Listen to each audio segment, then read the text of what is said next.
제가 몇 년 전에 감동 깊게 읽었던 산비라는 책이 있습니다. 영어로는 Mountain River라는 책인데요. 산에서 흐르는 강, 하나님의 강이라 이렇게 묘사하더라고요. 이것은 제임스 프레이저 선교사님에 대한 전기입니다. 제가 마음이 좀 힘들 때 이 책을 어떻게 접하게 됐어요. 읽는데 정말 얼마나 많은 위로도 받고 힘을 얻었는지 모릅니다. 프레이저 선교사님은 영국에 출생했고 당시 기계공학을 전공하는 아주 촉망 있는 그런 대학생이었습니다. 그런 그가 1906년 중국의 내지 선교에 헌신을 하게 됩니다. 중국의 저 서남쪽 윈난성, 그러니까 미얀마와 국경을 하고 있는 그 성에 들어가서 특별히 이 높은 고지대에 문명과 단절되어 살아가는 리수족에게 복음을 전하지요. 그리고 리수족 교회를 세우고 그리고 리수족 이 언어로 된 성경을 번역하며 그렇게 한평생 살다가 아주 젊은 나이에 53세에 말라리아에 걸려 결국 주님의 부르심을 받습니다. 이 두 번째 이 사진을 보면 프레이저 선교사님은 당시 이런 지역을 이제 다니면서 선교를 하신 거예요. 밑으로는 누수강이 흐르고요. 위로는 해발 3,000m 높은 아주 가파른 그 겹겹이 쌓인 산맥 산 등성이를 오고 가면서 복음을 전하신 것이지요. 그의 전기에 보면 표범도 만나고 곰도 만나고 늑대도 만나며 산적에 만나서 거의 죽을 뻔했는데 생명을 살려주었다는 경험도 있고 강도를 만나는 건 늘상 있는 일이고 무장한 사람들에게 총에 맞는 그런 일도 있었다고 기록합니다.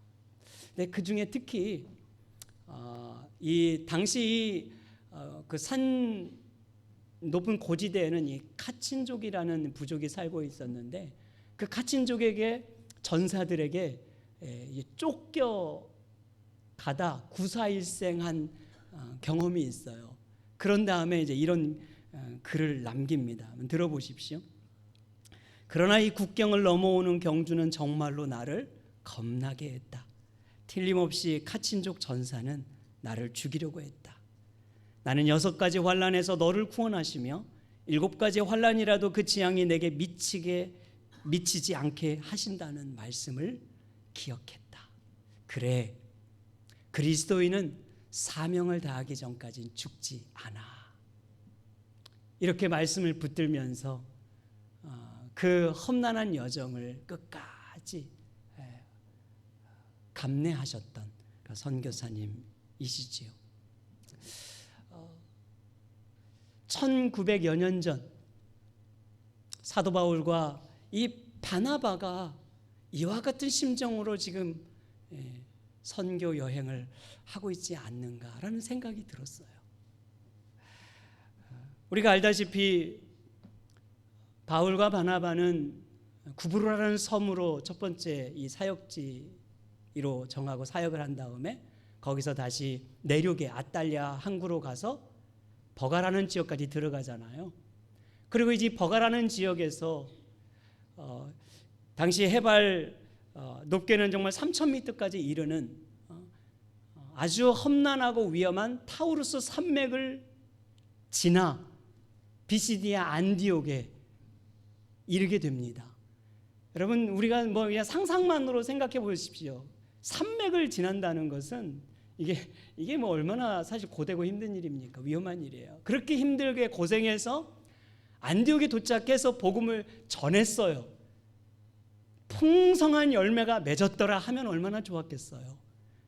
그런데 오히려 그곳에서는 복음을 받아들인 사람들도 있었지만 많은 사람들은 바울과 바나바를 미워하고 싫어했습니다. 그리고 죽이려고 위협했어요. 그래서 결국 거기서 쫓겨나요. 그리고 간 것이 인근 이 루가오니아 지역, 이고니온과 루스드라와 더베라는 이 도시가 있는 지역으로 이동을 하게 되는 것이에요. 그리고 이제 이 더베라는 지역을 마지막으로 다시 그동안 1차 선교 여행을 했던 지역들을 역순으로 재방문을 하고 그리고 성도들을 위로하면서 안디옥으로 돌아옵니다. 이것이 1차 선교 여행이에요. 14장은 이 내용을 우리에게 기록해 주고 있는데 저는 오늘 14장 사실 전체의 내용을 좀 여러분들과 나누려고 하는 것입니다. 여러분 당시 루가오니아 지역에 있는 이고니온이라는 도시는 그나마 농업이 좀 발달한 지역으로 알려져 있습니다. 그런데 이 루스드라와 더베는 소위 저 깊은 내지에 있는 정말 산골 촌 지역이었어요. 그곳은 인구도 많지 않았고요. 교역로도 활발하게 이루어지지 않았고 그래서 길도 잘 뚫리지 않았었고 인구도 많지 않았었고 사람들의 교육도 제대로 못 배운 문맹 가까운 지역으로 전해집니다. 바울과 바나바는요, 편안한 도시, 편리한 길을 선택해서 이 복음을 전하고 있는 것이 아니라는 것이에요. 험한 산맥도 지나고요, 아주 깊은 내지, 사람을 찾아볼 수 없는 문맹 지역도 찾아가고요. 그곳은 가는 길은 아주 숙식도 너무나 불편하고요. 위험하고 험난한 늘 생사를 넘나들어야 하는 여정을 하고 있다는 것을 우리가 기억해야 하는 거예요. 고린도후서 11장 26절 27절에 보면 사도 바울은 자신의 이 선교 여행을 이렇게 고백했습니다. 나는 선교 여행을 하면서 강의 위험, 또 강도의 위험, 이방인의 위험, 동족의 위험, 광야의 위험, 온갖 위험을 다 만났고 뿐만 아니라 여러 번 자지도 못하고 줄이고 굶고 춥고 헐벗었다고 고백하고 있는 이 고백은요, 거짓이 아니었어요. 부풀린 과장이 아니었어요. 좀 선교 잘한 것처럼 보이려고 포장해서 말한 것이 아니었어요. 그가 실제 경험했던 선교 여행이었고 삶이었습니다. 그럼에도 불구하고 바울과 바나바가 이 선교 여정을 멈추지 않았던 이유는 단 한 가지밖에 없겠더라고요. 주님을 사랑했기 때문에. 나 같은 자에게도 베푸신 그 죄 사함의 은혜, 구원의 은혜, 자기의 생명을 피를 다 쏟아주셨던 그 십자가의 은혜를 생각하면, 그 사랑에 비하면 자기가 지금 겪고 있는 이 고난이라고 하는 것은 그렇게 큰 고난이 아니었던 거예요. 여전히 그 사랑에 비하면 자기는 복음의 빚진 자일 뿐임을 알았기 때문에 이 사역을 감당할 수 있었던 것입니다. 여러분, 우리가 주님을 믿는다고 하는 것은 성공을 보장하는 길이 아닙니다. 돈 많이 벌고 좋은 직장 얻고 좋은 대학 가고 그것을 보장하는 것이 아니에요. 더 나은 미래를 보장받는 것도 아니에요. 오히려 우리가 주님을 믿는 것 때문에 더 어려운 일도 겪고 환난도 겪고 시련도 통과한다는 것을 기억해야 합니다. 그렇다면 우리가 믿음을 지키다가 고난을 당할 때, 복음을 전하다가 고난을 당할 때 어떻게 해야 할까요? 오늘 우리가 두 가지를 기억하면 좋겠다 싶습니다. 여러분, 첫 번째로요, 그 어떤 고난도 멈추게 할 수 없는 것이 복음의 능력이라는 것입니다. 오늘 본문에 이제 사도 바울이 이고니온이라는 곳에 도착해서 회당으로 들어가 복음을 전해요. 놀랍게도 여기서는 허다한 무리들이 예수를 믿게 되었다고 말합니다. 그런데 동시에 사람들이 양편으로 갈라져 버렸어요. 4절에 보면은 이렇게 말합니다.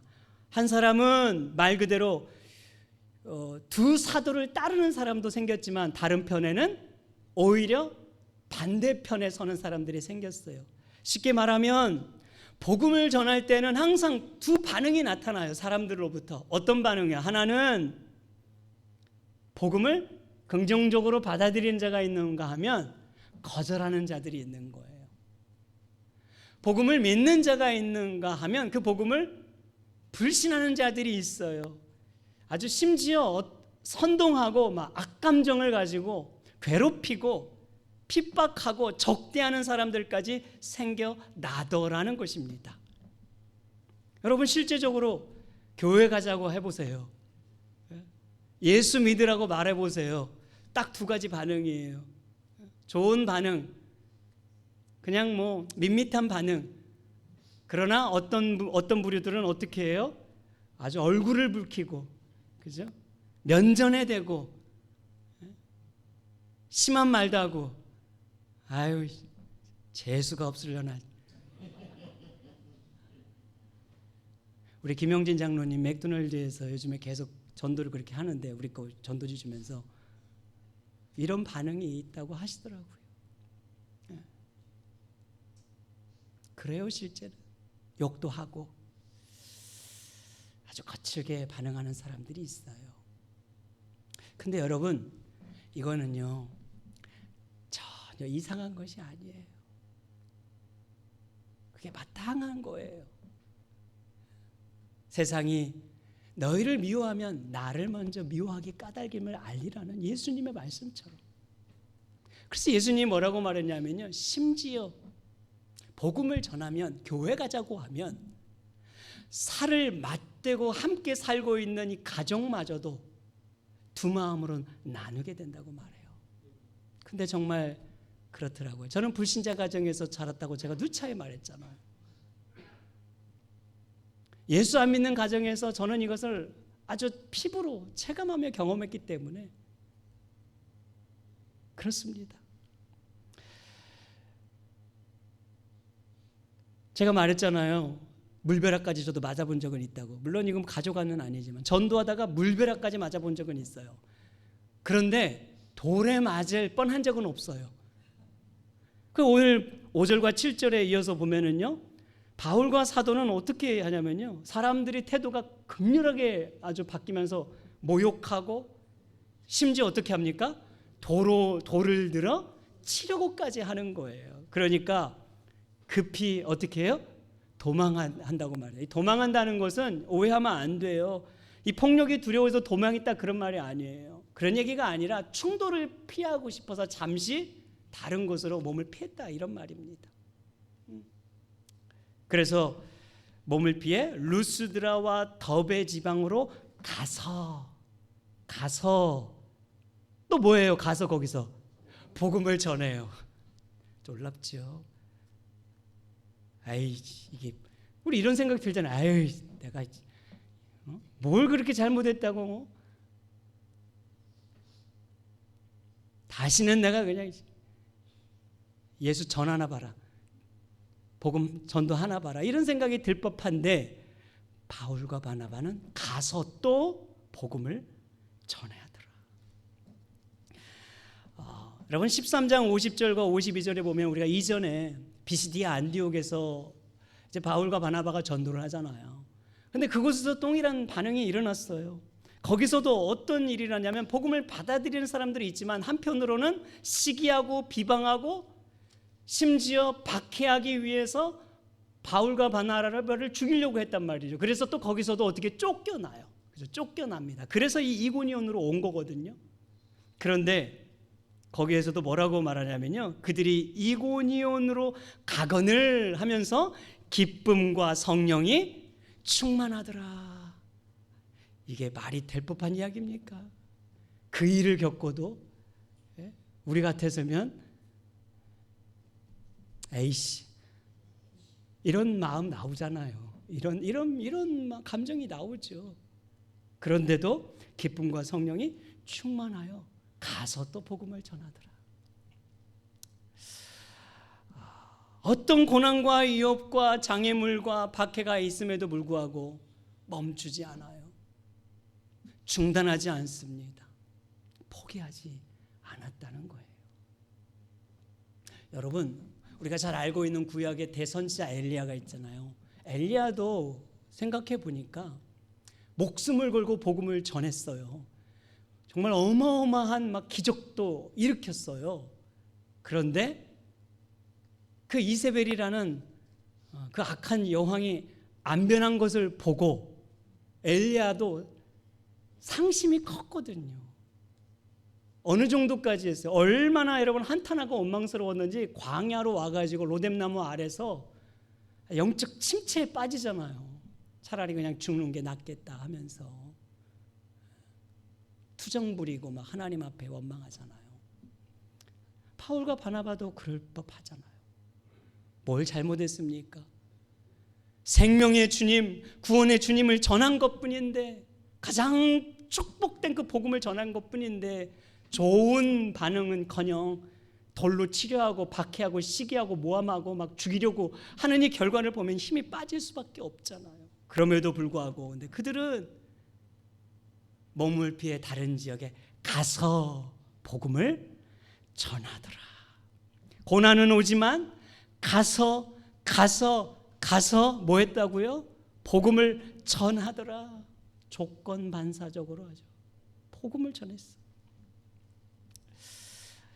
왜 그랬을까요, 여러분? 왜? 하나님께서 바울과 바나바를 붙들고 계셨기 때문에 그런 거예요. 바울과 바나바가 일하고 있는 것이 아니라 하나님께서 바울과 바나바를 통하여 일하고 계셨기 때문에 그렇습니다. 바울이 하는 것이 아니에요. 바나바의 능력도 아니고 의지도 아니고 지혜도 아니고 그들의 힘이 아니라 하나님이 그들을 통해서 하시는 일이었기 때문에 가능한 거예요. 여러분, 우리가 신앙생활을 하다가 이런 일이 얼마나 많습니까? 기분 안 좋고 실망하고 시험 들고 낙심하고 마음 상한 일이 있으면은 우리 그러잖아요. 그만두면 되지, 포기하면 되지, 안 나가면 되지. 우리는 그것을 해결점이라고 생각해요. 그런데 그렇게 말하는 분들은 다 내 힘으로 신앙생활을 하고 있기 때문에 그런 거예요. 내 힘으로, 내 능력으로 내가 무슨 대단한 믿음을 가지고 있는 사람인 것처럼 내가 중심이 되어 신앙생활을 하고 있기 때문에 그렇게 쉽게 생각한단 말이죠. 여러분, 상처와 어떤 어려움이 쉽다는 얘기가 아닙니다. 우리는 늘 신앙생활 하다 보면, 믿음을 지키고 복음을 전하다 보면 참 힘든 일들을 많이 겪기 마련이에요. 그런데 항상 그 속에서 우리가 먼저 생각해야 될 건 뭐냐면, 내가 내 신앙을 지키는 것이 아니고 하나님께서 나를 통해 일하신다는 이 믿음을 기억하는 거예요. 하나님께서 나에게 소원을 주시고, 하나님께서 나에게 꿈을 주시고, 하나님께서 나에게 열정도 불어넣어 주셔서 이 믿음 지키게 하시고, 이 신앙 유지하게 하시고, 이 예배를 늘 간직하며 살아가도록 한다는 것을 기억하는 것입니다. 여러분, 전도하다 어려움 당했나요? 포기하지 마십시오. 교회 다니다가 마음 상한 일 있으셨습니까? 멈추지 마십시오. 그건 주님이 원하시는 길이 아니기 때문에. 힘들 때 예배의 자리에 더 나오고, 기도의 자리에 더 나와서 우리의 심정을 다 헤아리시고 들으시는 그 주님, 찬양의 가사처럼 내게 오라.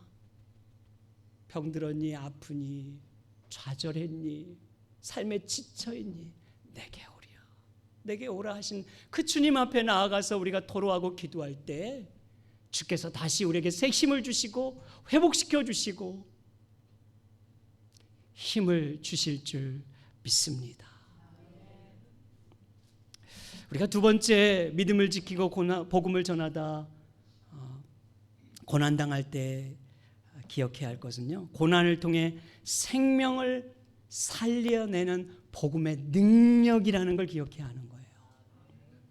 여러분, 이제 이 이고니온에서 다시 루스드라로 바울과 바나바가 이제 또 이동을 합니다. 그런데 이 루스드라에서는 놀라운 기적을 일으키게 돼요. 당시 한 번도 걷지 못했던, 발을 딛고 살지 못했던 안진뱅이를 일으키고 고치는 놀라운 기적을 베푸는 것입니다. 그것은 당시 이 루스드라 지역 사람들에게는 아주 놀랍고 충격적인 일일 수밖에 없었어요.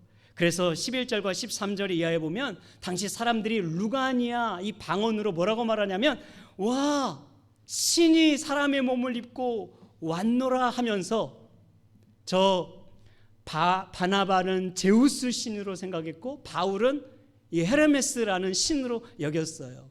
제우스는 당시 왕중, 이 신 중에 신 아닙니까? 헤르메스는 이 제우스의 대언자입니다. 메신저.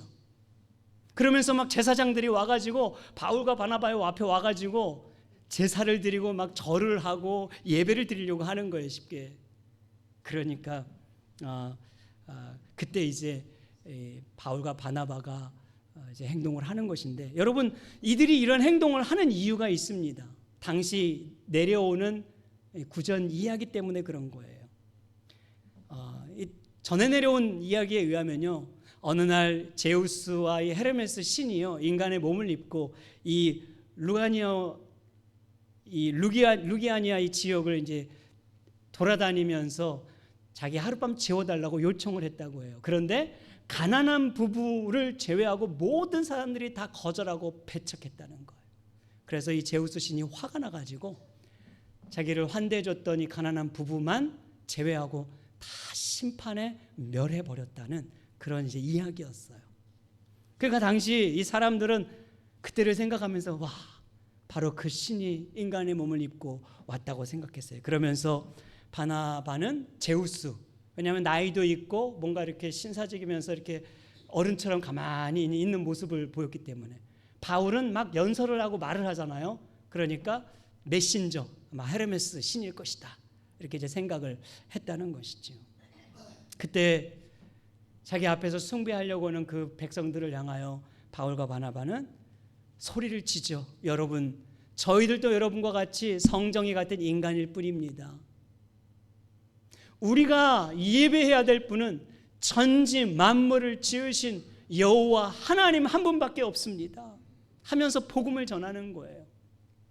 그때 이 루스드라 사람들이 흥분을 가라앉히고 이제 이렇게 마음을 이제 가라앉히게 되는 거죠. 그런데 이제 문제는 뭐냐면, 저 멀리 안디옥과 이고니온에서 쫓아온 유대인들이었어요.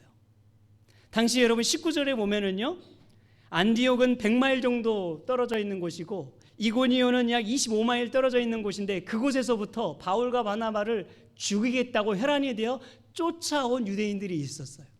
그 사람들이 급습을 해가지고 돌로 쳐서 바울과 바나바를 죽이려고 하는 것입니다. 여러분이 사단의 역사가 얼마나 끈질긴지 몰라요. 100마일 된 곳에서 그냥 그렇게 쫓아오잖아요. 포기하지 않아요. 낮에 바울과 바나바가 돌에 맞았으니까, 여러분 보십시오. 여기 보면은 죽은 줄 알고 시외로 끌어내치니라 이렇게 말하죠. 그냥 이미 죽은 줄 안 거예요. 여러분, 돌에 맞았으니까 만신창이 되었을 것이고 막 피투성이가 되었을 것입니다. 그래서 이제 죽었구나 가지고 아마 어디 뭐 쓰레기 더미 같은데 버렸겠지요.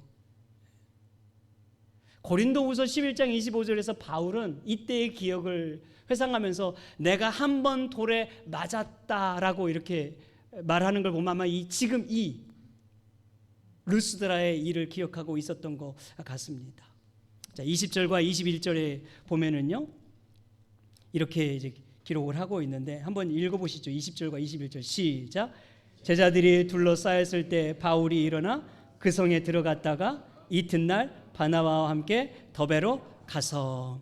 아멘. 자, 여기 보면은 그런데 놀라운 건 뭐냐면, 이튿날 제자들이 이제 바울이 죽었다는 걸 알고 장사 지내려고 이제 바울과 바나바 옆에 이렇게 둘러싸여 있는데 그때 갑자기 바울이 일어나는 거예요.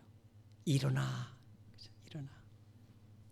그리고 이튿날 또 더베로 가서 또 가죠. 이 더베에 가서 복음을 전하더라.